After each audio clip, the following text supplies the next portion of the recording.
গিবতের অর্থ হচ্ছে এটা যে নিজের মুর্দা ভাইয়ের গোশত খাওয়া, আর এটা ডাইরেক্ট কোরআনে বলেছে যে তোমরা গিবত করবে না, তোমরা কি পছন্দ করবে নিজের মুর্দা ব্যক্তি যেটা তোমার ভাই সেই মুর্দা ভাইয়ের গোশত খাবে, এটা কখনোই পছন্দ করবে না, এটা কোরআনে বলেছে। ইয়া আইয়ুহাল্লাযীনা আমানু ইজতানিবু কাসীরাম মিনাজ যানব, হে ঈমানদার গণেরা তোমরা বহু রকম ধারণা থেকে বেঁচে যাও। ইন্না বা'দাল যানবি ইসম, কারণ তুমি যে চিন্তা ভাবনা করো, ধারণা রাখো, সেই ধারণার মধ্যে, সেই মন্ত্রণার মধ্যে অনেক মন্ত্রণা, অনেক ধারণা, অনেক চিন্তা ভাবনা নাও হতে পারে। ওয়ালা তাজাসসু, এবং একে অপরের ত্রুটি খোঁজ করে বেরাও না, খোঁজ করার চেষ্টা করবে না। ওয়ালা ইয়াকতুবু বা'দুকুম বা'দা, এবং তোমরা একে অপরের গীবত করবে না। আল্লাহ তাআলা ডাইরেক্ট নিজের কালামে পাকের মধ্যে গীবত থেকে নিষেধ করছেন। অতএব গীবত থেকে বাঁচা এটা আমাদের উপরে ফরজ, জরুরি। আর গীবতে পড়ে যাওয়া, গীবত করা হচ্ছে হারাম ও নাজায়েজ। এবং শুধু তাই নয়, আল্লাহ তাআলা একটা উদাহরণ দিয়ে বলছেন, আইয়ুহিব্বু আহাদুকুম আইয়াকুলা লাহমা আখিহি মাইতান ফাকারিহতুমু, তোমাদের মধ্যে কি কেউ এইরকম চাইবে যে একজন তোমার ভাই মৃত অবস্থায় পড়ে রয়েছে আর তার গোশত খাবে? ফাকারিহতুমু, এটা কখনোই চাইবে না, তোমরা এটা ঘৃণা করবে, অপছন্দ করবে। ওয়াত্তাকুল্লাহ ইন্নাল্লাহা তাওয়াবুর রহিম, আল্লাহকে ভয় করো এবং আল্লাহর কাছে তওবা করো, আল্লাহ তাআলা তওবা কবুল করনে ওয়ালা মেহেরবান। এই আয়াতের পাকের মধ্যে কয়েকটি বস্তু উল্লেখ করা হয়েছে, তার মধ্যে বড় রকমের ধারণা থেকে আমাদেরকে বাঁচতে হবে, কারণ অনেক ধারণা গুনাহ হতে পারে। অন্য কোন মুসলমান ভাই কি ত্রুটি হচ্ছে সেটা খোঁজ করে দাঁড়ানো থেকে আমাদেরকে এড়িয়ে চলতে হবে, এবং একে অপরের গীবত যেন না হয়ে যায়, জুবানকে সামলে রাখতে হবে। খাস করে এই তিনটি বস্তু আমাদেরকে খেয়াল রাখতে হবে। যদি এটার উপরে আমল করা যায় তো আল্লাহ তাআলার একটা বিধানের উপরে আমল করা হবে। এই পরিপ্রেক্ষিতে নবী পাক সাল্লাল্লাহু আলাইহি ওয়াসাল্লাম খুব জোর দিয়েছেন, তাকিদ করেছেন, এবং এই ব্যাপারে হাদিস এই রকম উল্লেখ রয়েছে। আর আবু হুরায়রা আন নবী সাল্লাল্লাহু আলাইহি ওয়াসাল্লাম বলেন, ইনকুম ওয়াজন ফা ইন্না যান্না আকবারুল হাদিস। হযরত আবু হুরায়রা রাদিয়াল্লাহু তাআলা আনহু থেকে বর্ণিত, তিনি বলেন, তিনি নবী পাক সাল্লাল্লাহু আলাইহি ওয়াসাল্লাম থেকে রিওয়ায়াত করে বর্ণনা করেন যে নবী পাক সাল্লাল্লাহু আলাইহি ওয়াসাল্লাম ইরশাদ করেন, ইনকুম ওয়াজন, তোমরা মানুষের প্রতি বদগুমানি থেকে বাঁচো। ওয়া ইন্না যান্না আকবারুল হাদিস, ওই বদগুমানি হচ্ছে মিথ্যা কথা, মিথ্যা ধারণা। ওয়ালা তাহাসসু ওয়ালা তাজাসসু, তোমরা একে অপরের ত্রুটি খোঁজ করো না। ওয়ালা তাহাসাদু, একে অপরের সাথে তোমরা হিংসা করো না। ওয়ালা তাদাবারু, এবং একে অপরের গীবত করো না। ওয়ালা তাবাগাদু, এবং একে অপরের সাথে ঘৃণা রাখো না, ঘৃণা রাখো না, বিদ্বেষ রাখো না। ওয়াকুনু ইবাদাল্লাহি ইখওয়ানা, তোমরা আল্লাহর বান্দা এটা মনে করো যে রকম আল্লাহ আমাকে সৃষ্টি করেছে সেই রকম ভাবে আমার ওই মুসলমান ভাইকেও সৃষ্টি করেছে। আমি যেরকম আল্লাহর বান্দা সেরকম সেও আল্লাহর বান্দা। আমি যেরকম নবী একজন নগণ্য দিওয়ানা উম্মত, সেই রকম সেও একজন নগণ্য উম্মত, আল্লাহর বান্দা, আল্লাহর আশিক। এইরকম ধারণা করতে হবে এবং আমাদেরকে এক হয়ে দিতে হবে যে আমরা আল্লাহর বান্দা হওয়াতে সবাই এক। তাকে ছোট বড় নজরে দেখতে নেই, এর থেকে আমাদেরকে এগিয়ে চলতে হবে।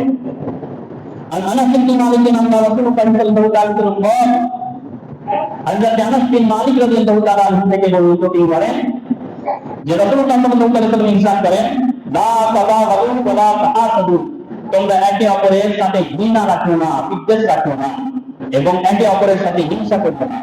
ওয়ালা তাদাবারু, এবং একে অপরের গীবত করবে না। ওয়াকুনু ইবাদাল্লাহি ইখওয়ানা, তোমরা আল্লাহর বান্দা হিসাবে এক হয়ে থাকো, ভাই ভাই হয়ে থাকো। ওয়ালা ইয়াহিল্লু লিল মুসলিমিন আন ইয়াহজুরা আবাহু ফাওকা সালাসি লায়াল, এবং এক মুসলমানের জন্য এটা জায়েজ নয় যে অপর এক মুসলমান ভাইয়ের সাথে 3 দিনের বেশি বিদ্বেষ রাখবে বা তাকে ছেড়ে রাখবে, তার সাথে কথা বলা থেকে বিরত থাকবে, এটা জায়েজ নয়। সরাসরি আমরা নবী পাক সাল্লাল্লাহু আলাইহি ওয়াসাল্লামের মুখের বাণী, মুখের ফুল থেকে এটা আমরা মেহেজ পাচ্ছি, এটা বুঝতে পারছি যে একে অপরের সাথে মুসলমানকে কেমন ভাবে থাকতে হবে। মুসলমান হিসাবে একজন আমার সেই ভাই, তার সাথে আমাকে ভালো ধারণা রাখতে হবে। যেরকম নিজের সামানের হেফাজত করতে হয় সেরকম তারও সামানের হেফাজত করতে হবে। এবং যদি কোন রকম ভাবে কোন সামান্য টুকটাক হয়ে যায় তাহলে সেটা সংশোধন করার চেষ্টা করতে হবে। একদিন, 2 দিন হলো, 3 দিনে যেন তার সাথে মেল হয়ে যায়। এবং হাদিসের মধ্যে বলা হয়েছে 2 জনের মধ্যে যখন কোনো ঝামেলা হলো তো ওই 2 জনের মধ্যে এই ব্যক্তি উত্তম যে ব্যক্তি আগে বেড়ে নিজের অপর ভাইকে সালাম করে দিল। যদি কেউ সালাম করে দিল এবং তার উত্তরে সে জবাব দিয়ে দিল তাহলে দুজনেই গুনাহ থেকে বেঁচে গেল এবং নেকির হকদার হলো। এই হাদিসের উপরে আমল করার জন্য, আর যদি সালাম করার পরেও একজন ব্যক্তি এই হাদিসের উপরে আমল করার জন্য যে নবী পাক সাল্লাল্লাহু আলাইহি ওয়াসাল্লাম মানা করেছেন এই জন্য সে সালাম করে দিল, কিন্তু অপর ব্যক্তি আর উত্তর দিল না, বরং বিনা রাখলো, নির্দেশ রাখলো, তো এই ব্যক্তি গুনাহ থেকে বেঁচে গেল এবং হাদিস অনুযায়ী সে উত্তম ব্যক্তি হলো তার থেকে, আর ওই ব্যক্তি গুনাহগার হলো। অতএব তাকে আবার তওবা করা উচিত এবং তার সাথে কথা বলা বা সংশোধন করা উচিত। عن أبي هريرة أن رسول الله صلى الله عليه وسلم قال হযরত আবু হুরায়রা রাদিয়াল্লাহু তাআলা আনহু থেকে বর্ণিত যে নবী পাক সাল্লাল্লাহু আলাইহি ওয়াসাল্লাম ইরশাদ করেন, और আতাজুবা মানে গীবা, তোমরা কি জানো গীবত কাকে বলে? আমরা জানি অবশ্যই যে গীবত থেকে বাঁচতে হবে। গীবতের জন্য অনেক বড় বড় ওয়াইদ রয়েছে, আযাব রয়েছে, শাস্তি বলা হয়েছে কোরআন ও হাদিসের মধ্যে। তো গীবতটা কি জিনিস, গীবতের সংজ্ঞা কি, গীবত কাকে বলে? তো সরাসরি আমরা নবী পাক সাল্লাল্লাহু আলাইহি ওয়াসাল্লামের মুখের বাণী দ্বারা এটা বুঝতে পারবো, জানতে পারবো যে গীবত কি জিনিস। নবী পাক সাল্লাল্লাহু আলাইহি ওয়াসাল্লাম সাহাবায়ে কিরামকে জিজ্ঞাসা করছেন, আতাদুনা মাগফিরা, তোমরা কি জানো গীবত কাকে বলে? আল্লাহু ওয়া রাসূলুহু আ'লাম। সাহাবায়ে কিরামরা বললেন, আল্লাহ এবং তার রাসূল বেশি জানেন। সাহাবায়ে কিরামের উত্তর দেখুন, তাদের উত্তর কেমন আদবে ভরা। তারা বললেন না যে না আমরা জানি না, আমরা বলতে পারবো না, কে জানি, এরকম উত্তর দিলেন না। কি উত্তর দিলেন? আল্লাহ এবং তার রাসূল বেশি জানেন। তো তাদের আকীদা ছিল, তাদের বিশ্বাস ছিল যে নবী যেটা বলেন এটা আমাদের ভালোর জন্যই বলেন, কল্যাণের জন্যই বলেন। আর আজ পর্যন্ত বরং কিয়ামত পর্যন্ত একজন মুমিন ব্যক্তি এটাই নবীর উপরে বিশ্বাস রাখে, নবী যা বলেছেন, যা করেছেন আমার ভালোর জন্যই করেছেন, আমার ভালোর জন্যই করেছেন। আজকে কোনদিন সে কোন হাদিসের উপরে ইতরাজ করবে না, আপত্তি করবে না, ইসলামের বিধানের উপরে কিছু আপত্তি করবে না, যদি তার সঠিক বিবেক থাকে, যদি তার সঠিক ভাবনা থাকে। যাই হোক, নবী পাক সাল্লাল্লাহু আলাইহি ওয়াসাল্লাম যখন জিজ্ঞাসা করলেন, সাহাবায়ে কিরামরা উত্তর দিলেন আল্লাহ এবং তার রাসূল বেশি জানেন, তখন নবী পাক সাল্লাল্লাহু আলাইহি ওয়াসাল্লাম ইরশাদ করলেন, যিকরুকা বাকা বিমা ইয়াকরাহু। নবী পাক সাল্লাল্লাহু আলাইহি ওয়াসাল্লাম ইরশাদ করলেন, গীবত হলো এই যে তোমরা কারো ব্যাপারে এইরকম আলোচনা করছো, যদি ওই ব্যক্তি যার ব্যাপারে আলোচনা হচ্ছে শুনতে পায় বা জানতে পারে তাহলে এটা পছন্দ করবে না যে এইরকম আলোচনা হোক। তো এই অপছন্দ করা আলোচনায় বা কথায় বা বাক্যই হলো গীবত। ইল্লা আফরাইতা ইন কানা ফি হাক্কি মা'ফুল। সাহাবায়ে কিরাম আবার আরজ করলেন, জিজ্ঞাসা করলেন, ইয়া রাসূলুল্লাহ, ইয়া হাবিবাল্লাহ, হয়তো এরকম কোন আলোচনা হলো আর ওই আলোচনাতে বলা গেল যে অমুক ব্যক্তি অমুক এইরকম ওই রকম, আর দেখা গেল যে যার ব্যাপারে আলোচনা করা হচ্ছে ঠিক ওর পিছনে সে ওই রকমই ব্যক্তি, যেরকম ব্যক্তি সেরকম সেখানে আলোচনা করা হচ্ছে, খারাপ আছে তো খারাপ আলোচনা করা হচ্ছে। তো এটার ব্যাপারে আপনি কি বলেন, এটার ব্যাপারে আপনি কি আদেশ দেন, এটাকে কি বলা হয়? আর ইনকান আপনি কি মাতাকুন ফাকাদ আমতাতা। নবী পাক সাল্লাল্লাহু তাআলা আলাইহি ওয়াসাল্লাম ইরশাদ করলেন, এটাই হচ্ছে গীবত। যে রকম ব্যক্তি রয়েছে সেই রকম আলোচনাই তোমরা নিজেদের মধ্যে করছো, এটাই হচ্ছে গীবত। কারণ অত পছন্দ করবে না, হয়তো সে গুনাহ করেছে, হয়তো সে কোনো খারাপ জেনে বুঝে বা অজান্তে ভুলবশত করে নিয়েছে বা হয়ে গিয়েছে, কিন্তু সে কখনোই চাইবে না, কোনো মানুষই চাইবে না যে আমার ভুলগুলি কেউ আলোচনা করুন, সেটা নিয়ে মানুষের মধ্যে চর্চা হোক, এটা কেউ চাইবে না। তো এরকম ব্যক্তি রয়েছে আর সেই রকমই তোমরা আলোচনা করছো, এটাই হচ্ছে গীবত, এটাই হচ্ছে গীবত। আর যদি সেটা তার মধ্যে না থাকে ইনসানাতি মা তাকু তখন আত্মটা বা ইনসান যখন তিনি তখন বাহাত্তা।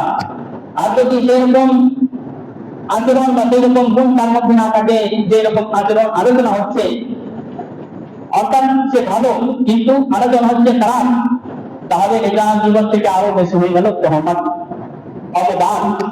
তহমত অপবাদ এর শাস্তি আবার আরো বেশি। তো গীবত এটাও হারাম, তহমত লাগানো, অপবাদ দেওয়া এটাও হারাম। অপবাদ দেওয়া যদি কাউকে দিল, যদি সাবিত না করতে পারলো, তাহলে শরীয়ত হিসাবে তাকে আফতি করা মারা হবে, যে তুমি আমাকে মিথ্যা করলা, তাদের করা যে অনেক জায়গায় আমাকে সামনে এরকম মিথ্যা বলেছে, বা এরকম কোন একটা গীবত করলো যার মধ্যে বা এমন কোনো বাক্য বললো যে সেটা তার মধ্যে নেই, এটা হচ্ছে অপবাদ দেওয়া। তো অপবাদ দেওয়াও হারাম, তহমত করাও হারাম, আর গীবত করাও হারাম। গীবত খুব নির্দিষ্ট কাজ, খুবই নির্দিষ্ট কাজ। কত নির্দিষ্ট কাজ এই হাদিস থেকে আপনারা বুঝতে পারবেন। আনাবদুল্লাহ ইবনে মাসউদ রাদিয়াল্লাহু তাআলা আনহু হযরত আব্দুল্লাহ ইবনে মাসউদ রাদিয়াল্লাহু তাআলা আনহু থেকে বর্ণিত, তিনি বলেন قال رسول الله صلى الله عليه وسلم الغيبة أشد من الزنا। নবী পাক সাল্লাল্লাহু আলাইহি ওয়াসাল্লাম ইরশাদ করলেন, গীবত হচ্ছে জিনা থেকেও বেশি খারাপ। আল্লাহু আকবার, মাআযাল্লাহ, নাউযুবিল্লাহি মিন যালিক। জিনা তার মানে এটা নয় যে জিনা ছোটখাটো কাজ, এটাও খুব বড় গুনাহ। এমনকি হাদিসের মধ্যে বলা হয়েছে যখন কেউ জিনায় লিপ্ত হয় তার ঈমান তার থেকে সরে যায়। আল্লাহু আকবার। এটা ভাবুন, যদি ঈমান সরে যায় তার থেকে, তার যদি সে অবস্থায় যদি মৃত্যু হয়ে যায়, তো ভাই ঈমান হয়ে যায় তার থেকে, তো এটা ছোটখাটো কাজ নয়। কিন্তু গীবত করা হচ্ছে তার চাইতেও বেশি খারাপ, তার চাইতেও বেশি খারাপ।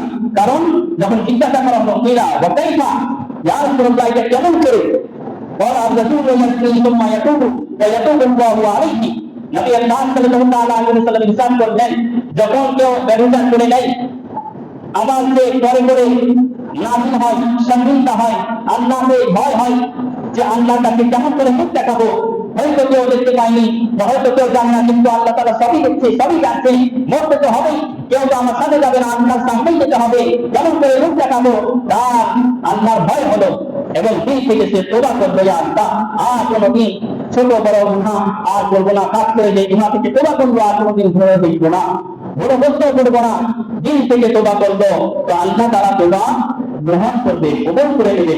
কিন্তু গীবত এমন গুনাহ, তওবা করার পরেও যার গীবত করেছে সে যদি ক্ষমা না করে তার ক্ষমা হবে না, তো তার চাইতেও বেশি এটা নির্দিষ্ট কাজ হয়ে গেল। অতএব এই দুটো কাজই নির্দিষ্ট, এই কাজগুলি থেকে আমাদেরকে বাঁচতে হবে।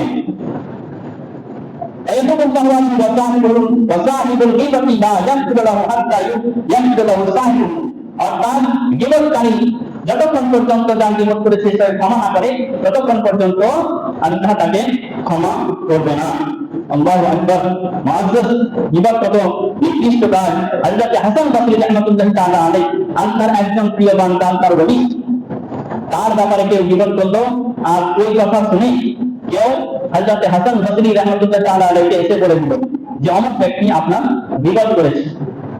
হযরত হাসান বসরি রাহমাতুল্লাহি তাআলা আলাইহি এক চাঙ্গি, যেটা আমরা নিজের ভাষায় বলি, এক চাঙ্গি বা এক টুকরা খেজুর ক্রয় করলেন বা কোথাও থেকে আনালেন এবং তওবা স্বরূপ সেই ব্যক্তিকে পাঠালেন যে গীবত করেছিল।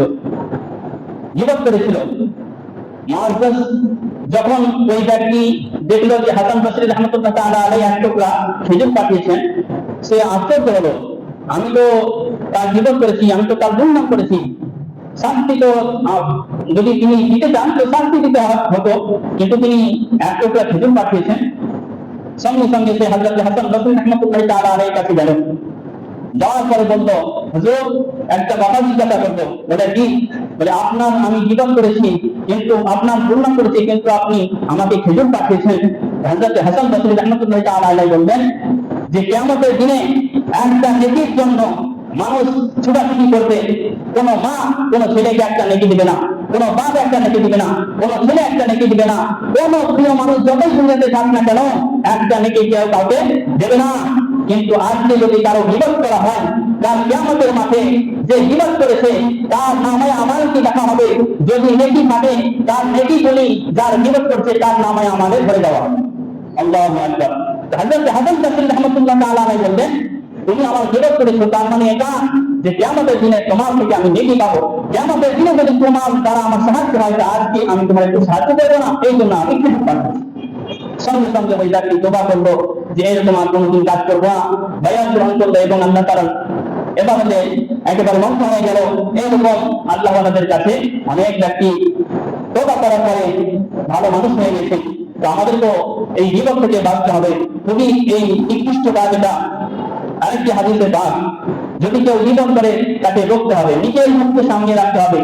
যখন কোনো গল্প হয়, আলোচনা হয়, মনে করতে হবে এটা তো গীবত করছে না, হিসাব করতে হবে। যেরকম আমরা অন্যান্য কাজে, দুনিয়াবী কাজে সব কাজে হিসাব করি, কোথায় টাকা খরচা করছি, কোথায় ইনকাম হচ্ছে, কোথায় কি কাপড় আছে, কি কাপড় নিতে হবে, এইরকম যাবতীয় দুনিয়াবী জিনিস এই বস্তুতে আমরা হিসাব করি। তো আখিরাতে আমাদেরকে হিসাব করতে হবে, কারণ মুখের দ্বারা যা কিছু বেরিয়ে যায় সেটা আর ঘুরানো যায় না, আর নামে আমারে সেটা রেখে দেওয়া হয়। কিরামান কাতিবিন, তারা নামে আমার লিখতে থাকেন, যেই কাজে ফেরেশতা রয়েছেন, একজন ভালো কাজ, একজন খারাপ কাজ লিখতে আছেন। তো এই জন্য আমাদেরকে সামনে রাখতে হবে। কেউ যদি গীবত করে, যদি মনে হয় যে এটা গীবত হচ্ছে, তাহলে ইশারা করে দিতে হবে যে এটা গীবতে পড়ছে, আমাদেরকে এর থেকে বাঁচা উচিত। যদি কেউ গীবত থেকে বাঁচার চেষ্টা করে এবং অপরকে বাঁচায়, তার কি লাভ রয়েছে, তার কি উপকার রয়েছে, এই হাদিসে পাক দ্বারা আপনারা বুঝতে পারবেন। আসমা বিনতি ইয়াজিদ قالت حضرت আসমা বিনতি ইয়াজিদ রাদিয়াল্লাহু তাআলা আনহা বলেন, قال رسول الله صلى الله عليه وسلم من ذاب عن لحم أخيه بالمضيقة كان حقا على الله أن يؤتيه من النار। হযরত আসমা রাদিয়াল্লাহু তাআলা আনহা, যিনি সাহাবিয়া রাসূল, তিনি বলেন যে নবী পাক সাল্লাল্লাহু আলাইহি ওয়াসাল্লাম ইরশাদ করেছেন, যদি কোন ভাইয়ের গীবত হচ্ছে এমন অবস্থায় ওই গীবত থেকে থামিয়ে দিল, গীবত থেকে সেই বাঁচার চেষ্টা করলো এবং অপরকে বাঁচিয়ে দিল, তো আল্লাহ তাআলার উপরে আল্লাহ তাআলা এটা নিজের জিম্মাতে নিয়ে নেই যে আমি তাকে জাহান্নাম থেকে মুক্ত করে দিলাম, আমি জাহান্নাম থেকে তাকে নিজাত দিয়ে দিলাম। সুবহানাল্লাহি ওয়া বিহামদিহি। কত বড় এই সওয়াব যদি আমরা গীবত থেকে বাঁচি এবং অপরকে বাঁচাই। নামাজ গীবতের কি শাস্তি নবী পাক সাল্লাল্লাহু আলাইহি ওয়াসাল্লাম এই পাতার মধ্যে আমরা বুঝতে পারবো। আনাস বিন মালিক, হযরত আনাস রাদিয়াল্লাহু তাআলা আনহু থেকে বর্ণিত, তিনি বলেন, قال رسول الله صلى الله عليه وسلم, নবী পাক সাল্লাল্লাহু আলাইহি ওয়াসাল্লাম ইরশাদ করলেন, لما رجع بي ربي مررت بقوم لهم أسباب من وهاتي يحبسون وجوههم وصدورهم। নবী পাক সাল্লাল্লাহু আলাইহি ওয়াসাল্লাম ইরশাদ করছেন যে মেরাজের রাতে আমি এমন একটা কওমের পাশ দিয়ে গেলাম যাদের নখ ছিল তামার। সেই তামার নখ দিয়ে তারা নিজের চেহারাকে লুকালুকি করছে, গোশ উঠিয়ে দিচ্ছে এবং নিজের সিনাকেও গোশ উঠিয়ে দিচ্ছে। এইরকম তারা নিজে নিজের শাস্তি ভোগ করছে। তখন তোমার হাম দাঁড়িয়ে জিবরিল, আমি হযরত জিবরিল আমি আলাইহিস সালামকে জিজ্ঞাসা করলাম, হে জিবরিল, এই ব্যক্তিরা কারা, দুনিয়াতে এরা কি করতো? তো হযরত জিবরিল আমি আলাইহিস সালাম ইরশাদ করবেন, ওয়ালা হাউলাই কাদিরা ইয়াতুনা বিমান নাসি ওয়া ইয়াদউনা ফি আওয়ালিহিম, এরা ওই ব্যক্তিরা যারা মানুষের দোষ ছিল এবং তাদের ত্রুটি, তাদের ভুলগুলি খুঁজে বেড়াতো। আল্লাহু আকবার। দুনিয়াতে এমন ব্যক্তি যারা অপরের ভুল খুঁজে বেড়ায়, ত্রুটি খুঁজে বেড়ায় এবং গীবত করতে থাকে, তাদের কিয়ামতের দিনে বা আখিরাতে তাদের নখ তামা করে দেওয়া হবে। তারা নিজের চেহারাকে মুছবে এবং নিজের সিনা থেকেও নিজের লোক ছিঁড়ে নখটা উঠাবে, এরকম শাস্তি ভোগ করবে। আল্লাহু আকবার। হযরত ইব্রাহিম বিন আদহাম, তিনি একজন আল্লাহর ওলি। একদিন দস্তরখান বিছানো হয়েছে, সবাই সেই দস্তরখানে বসেছে খাবার জন্য। একজন ব্যক্তি হয়তো দেরি হচ্ছে আসতে, তার অপেক্ষা করা হচ্ছে যে হয়তো কিছুক্ষণের মধ্যে সে প্রবেশ করবে, চলে আসবে। ইতিমধ্যে একজন ব্যক্তি বলে উঠলো, ওই ব্যক্তিটা বদ মেজাজ, তার মেজাজ খুব কড়া, খারাপ মেজাজের। যেরকমই বলেছে হযরত ইব্রাহিম বিন আদহাম চট করে বলে উঠলেন, নিয়ম তো এটাই, প্রথমে ভাত খাওয়া হয়, তারপরে গোশ খাওয়া হয়, তুমি তো প্রথমেই গোশ খেয়ে ফেলবে। আল্লাহু আকবার। গীবতের অর্থই হচ্ছে এটা যে নিজের মুর্দা ভাইয়ের গোশ খাওয়া। আর এটা ডাইরেক্ট কোরআনে বলেছে যে তোমরা গীবত করবে না, তোমরা কি পছন্দ করবে নিজের মুর্দা ব্যক্তি, যেটা তোমার ভাই, সেই মুর্দা ভাইয়ের গোশ খাবে, এটা কখনোই পছন্দ করবে না, এটা কোরআনে বলেছে। যখন হযরত ইব্রাহিম বিন আদহাম তাকে বললেন, সঙ্গে সঙ্গে সে নিজের ভুল বুঝতে পেরে গেছে যে আমার দ্বারা এখন বিপদ হয়ে গেল, সঙ্গে সঙ্গে তওবা করব। এইরকম আমাদের তো যদি আমাদের দ্বারা কোনো বিপদ হয়ে যায়, মানুষ মাত্র হতেই পারে, যদি আমাদের দ্বারা কোনো বিপদ হয়ে যায় সঙ্গে সঙ্গে তওবা করে নিতে হবে। আর মনে হচ্ছে যে আমি অমুকে বিপদ করেছি, কিন্তু তাকে যদি সে আরো খারাপ মনে করবে বা দুঃখ পাবে, কষ্ট পাবে, এমন অবস্থায় আমি কি করব? যদি এরকম সিচুয়েশন হয়, এরকম অবস্থা হয়, তাহলে তার করণীয় হবে এটা যে ব্যক্তি সে বিপদ করেছে তার জন্য এবং নিজের জন্য আল্লাহ তাআলার কাছে ক্ষমা চাইবে, এবং যদি পারে তো সেই ব্যক্তি প্রশংসা করতে, যেটা ভালো, যেটা শরীয়ত হিসাবে প্রশংসা করা যায় রয়েছে, যেটা তার মধ্যে ভালো গুণ রয়েছে সেটা আলোচনা করবে। আর যদি হয় তো তাকে খুশি করার চেষ্টা করবে তোহফা দিয়ে বা কোনো কিছু হিকমত করে, তো হয়তো আল্লাহ তাআলা এর দ্বারা তার ক্ষমা করে দিতে পারে। যদি তার কাছে সরাসরি ক্ষমা না চাওয়া যায় হয়তো বিশেষ কারণে, তো এটা একটা উপায়, একটা রাস্তা। তো আমাদের সকলকেই এই নিকৃষ্ট কাজ জীবন থেকে নিজেও বাঁচতে হবে, অবশ্যই বাঁচাতে হবে। আর মনে করবেন হয়তো কারো জীবন বা কোনো ব্যক্তি হয়তো আপনার কাছে কারো বিপদ করছে, তো হতে পারে আপনারও বিপদ সে অন্য জনের কাছে করতে পারে, এরকম হতে পারে। তো চেষ্টা করতে হবে আমাদেরকে বিপদের আমরা তারিখ সঙ্গে জেনে গেলাম যে এমন কোনো আলোচনা বা বাক্য প্রয়োগ করা, যে বাক্য বা যে আলোচনা শোনার পরে যার ব্যাপারে আলোচনা হচ্ছে সে যদি শুনতে পায় বা জানতে পারে সে অপছন্দ করবে, সে কখনোই পছন্দ করবে না। এটাই হচ্ছে বিপদ। আল্লাহ তাআলা আমাদের সকলকে এই নিকৃষ্ট কাজ বিপদ থেকে বাঁচিয়ে রাখেন। আল্লাহ তাআলা যেন আমাদের সকলকে ঈমানি হালাতে রাখেন, ঈমানি হালাতে দুনিয়া থেকে বিদায় নেওয়ার তৌফিক দান করেন।